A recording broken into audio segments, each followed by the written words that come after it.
Welcome to my vlog and episode for today's video. Ito tayo sa McDonald's Geta. Birthday ni Markel Jacob. Kamusta kayo? Today is February 6, 2026. Samahan niyo ako umattend ng 7th birthday party ni Markel Jacob dito sa McDonald's. At pagdating ko pa lang, nakita ko na agad si Jada, ang napakagandang kapatid ni Markel. Andon na rin si Ate Alma, Avery at iba pang mga bisita. At syempre, hindi mawawala sa eksena ang napakagandang mami na si Dr. Jewel. Family picture taking muna bago magsimula ang party. Makukulay na lobo, masarap na pagkain, ang birthday cake at ang mga classmates and friends ni Markel ang talagang kukumpleto sa kanyang kaarawan.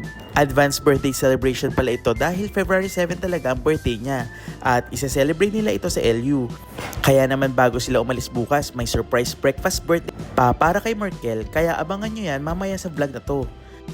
At syempre, hindi ko kumpleto ang kiddie party kung walang games. Game na game ang mga kids, pati ang mga mommies sa pag-games na McDonald's host. At nakigulo na rin ang mask na sina Grimace at Hamburglar na lalong nagpasaya sa mga bata. Alam nyo ba na si Markel Jacob ay isang Aquarius? Dahil ipinanganak siya noong February 7, ang mga batang Aquarius ay kilala sa pagiging creative, friendly, independent at mahilig mag-explore ng bagong ideas. Madalas din silang mausisa at mabilis matuto. Kaya perfect talaga sa kanila ang fun and interactive na celebration. Maraming bata ang gusto mag-celebrate ng birthday sa McDonald's.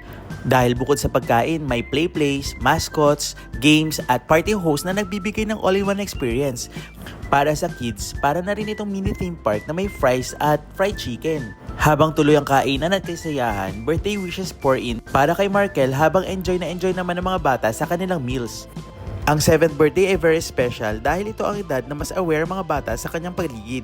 Mas naalala na nila ang mga memories at nagsisimula na mag-develop ang confidence sa social skills. Kaya marami magulang ang gustong gawing memorable ang edad na ito bago sila tuluyan pumasok sa mas mature na stage ng childhood. Ang mga mamis naman hataw na hataw sa sayawan, singsigla nila ang kanilang mga chikiting. Ang pag-attend ng ganitong mga okasyon ay mahalaga para sa mga bata dahil natututo na sila makapag-interact, mag-share, maghintay ng turn at makapagkaibigan. Nakakatulong ito sa confidence building, communication skills at emotional development nila habang bata pa.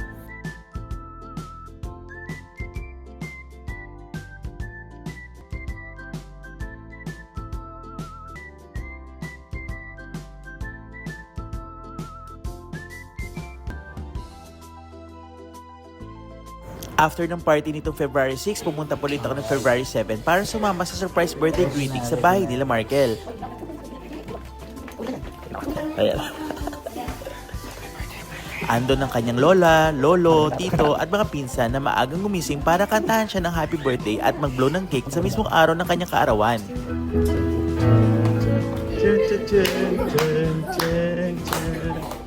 Happy birthday to you.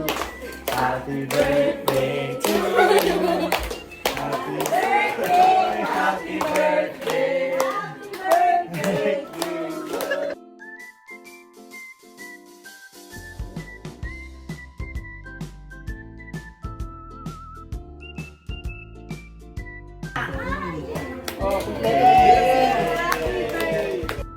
Naghanda rin sila ng masarap na breakfast para magandang simula ng araw.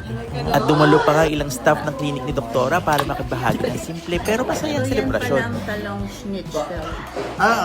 So, ano ulit yun? Eggplant schnitzel. Ano siya? Breaded? Breaded, ano? So, nakikilis ka din. Ang payat mo na ito.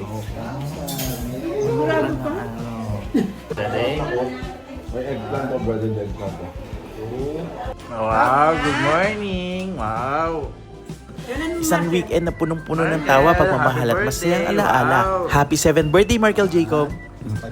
O paano, hanggang sa susunod na gala, follow for more!